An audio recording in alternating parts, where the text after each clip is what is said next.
Hola, Jamecs! Soc el Guillem del Pont i Pissador i avui us parlaré d'un tema que em fa molta il·lusió, els cants harmònics. Els cants harmònics són un tipus de cant que es caracteritzen per l'ús de la veu gutural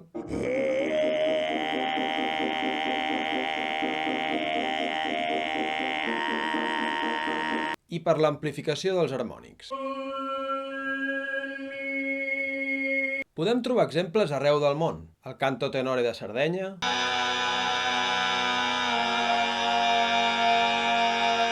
el catejac dels Inuit,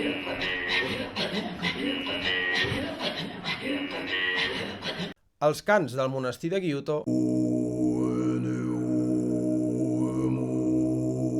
l'Umngokolo a Sud-àfrica, i inclús en algunes gravacions antigues del cantant de country Arthur Miles.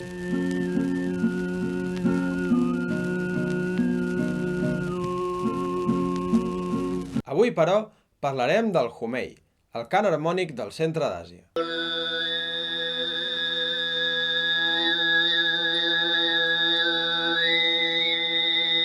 Aquest tipus de cant es coneix com a Humei i prové de la Sibèria, en concret de Tuva, Altai i Mongòlia, a una zona que es coneix com el centre d'Àsia. El Humei és un tipus de cant que neix entre pastors, fruit de la voluntat de comunicar-se amb el bestiar de la zona, compost principalment per cavalls, camells, vaques, iacs i cabres. En aquesta comunicació, els pastors intenten imitar el so tan rascat dels animals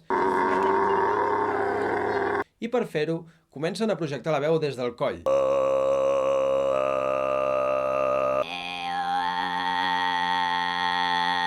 generant així el so tan particular d'aquesta música.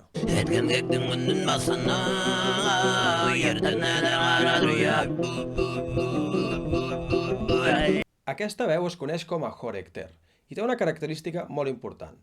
Al sonar tan potent, els harmònics de la veu s'amplifiquen molt més forts que en la nostra veu lírica occidental tradicional.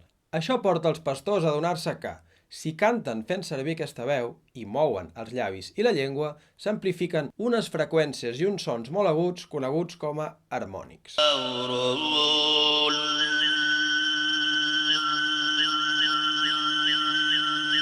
Ara bé, què són els harmònics? Quan nosaltres sentim el so d'un instrument, en el fons el que estem sentint és una suma d'ones sonores que, a l'estar totes juntes, conformen una sola nota. A cadascuna d'aquestes zones se n'hi diu harmònic, i nosaltres, mitjançant la boca, podem descompondre el so de la nostra veu i amplificar els harmònics de manera separada.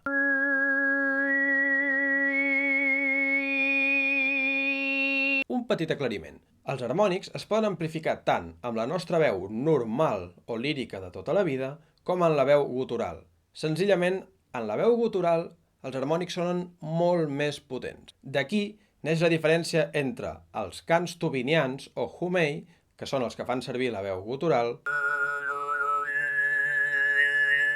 i els cants harmònics o overtone singing, que fan servir la veu normal.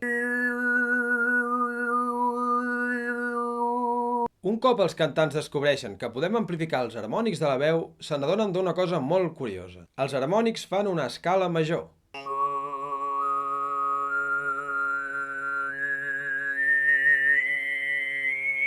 I per tant, se n'adonen que amb els harmònics podem fer melodies.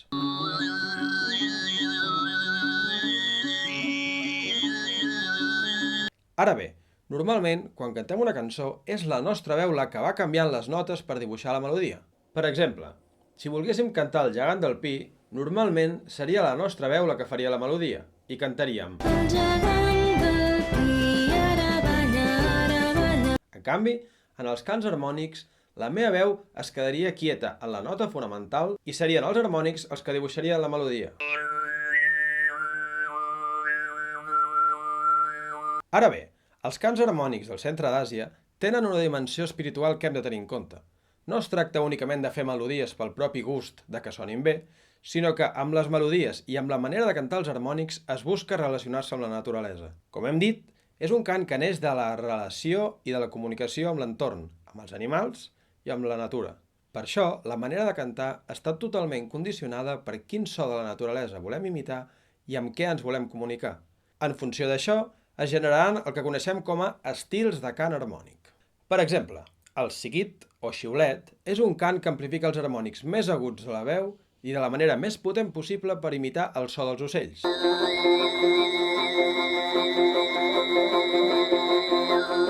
El humei, en canvi, intenta amplificar els harmònics d'una manera més suau per imitar el so del vent.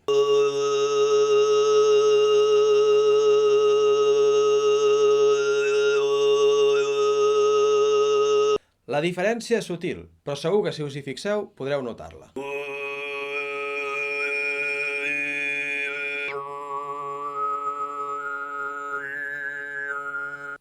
El carguerà, per altra banda, intenta imitar el so de la muntanya i el so dels animals com el llac, la vaca o el camell, però per fer-ho no ho fa amplificant els harmònics aguts de la veu, sinó els greus.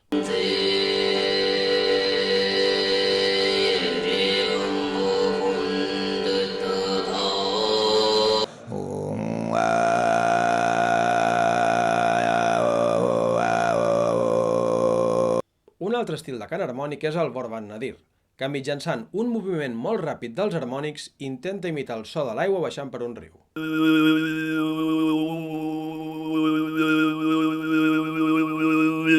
Les Enguilert és un altre estil que mitjançant el moviment del vel del paladar intenta imitar els ritmes del trot d'un cavall.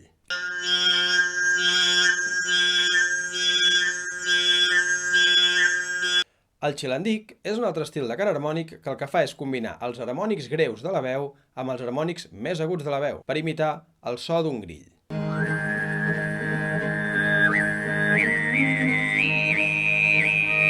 Si us hi fixeu, aquest estil de cant harmònic està fent fins a 3 notes a la vegada. La veu normal, l'harmònic greu i l'harmònic agut. Fins i tot, hi ha un estil que consisteix en tancar la boca per treure els harmònics pel nas. El coneixem com a Dum Yuktar.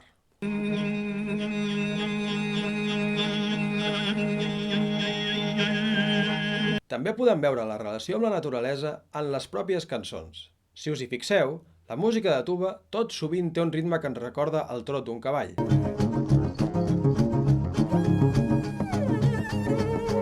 I, de fet, si entenguéssim la lletra, veuríem que les cançons també parlen de cavall. És interessant saber que a tuba l'ensenyament també gaudeix d'aquesta relació amb la naturalesa. No és estrany, per tant, anar a aprendre Vorban Nadir al costat d'un riu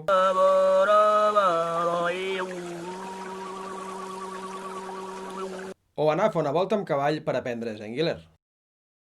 Inclús podríem dir que els cants harmònics ens serveixen per cantar un paisatge.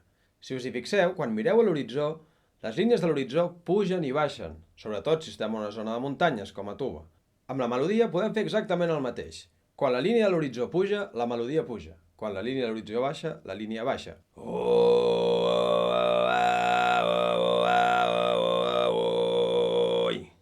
Els instruments típics per acompanyar el humei també tenen una relació amb la naturalesa. Alguns dels més típics són l'iguil, que és un instrument de corda fregada fet de fusta i pell de cabra i que originàriament duia 2 cordes de pèl de cavall. A més, si us hi fixeu, sobre el cordal té un cavall tallat a la fusta.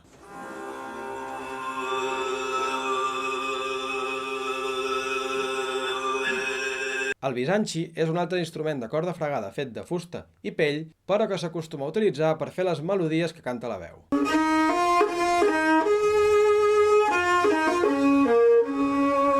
El doshpurur també és un instrument fet de fusta i pell de cabra, però de corda pinçada.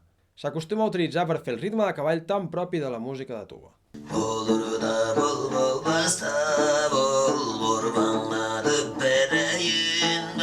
Altres instruments més moderns que s'han utilitzat per acompanyar el humei són l'acordió i l'arpa de boca. A Mongòlia i Altai tenen altres instruments que fan la mateixa funció però que tenen noms diferents. Com a grup ens hem inspirat en bandes com Chirigilchin, Alage Ensemble o Hunhurtu per fer algunes de les nostres peces.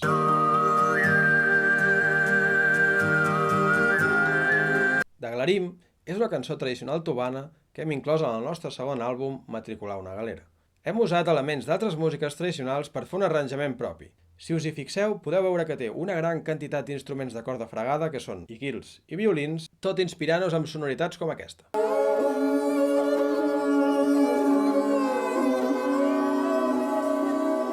La cançó té unes estrofes cantades en idioma de tuba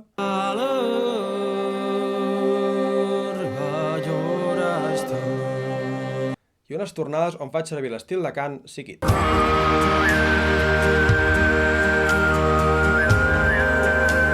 Al pont de la cançó faig servir el cant gutural Kargira per generar una atmosfera més pesada i fosca mentre mantenim el ritme de cavall propi de la música de tuba.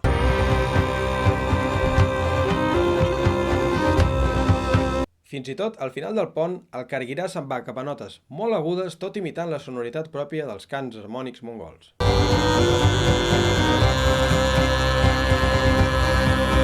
Fins aquí el vídeo d'avui. Espero que us hagi agradat molt. Si teniu algun comentari, proposta o dubte que ens vulgueu fer, no oblideu de comentar-nos, que segur que ens farà molta il·lusió. No oblidis subscriure't al nostre canal i donar-li gas al polze. I recorda, si vols continguts més exclusius o vols poder decidir el tema del nostre futur vídeo, fes-te mecenes a l'aixeta, que segur que ens ajudaràs molt. Doncs moltes gràcies, fins al proper vídeo, salut i monocles.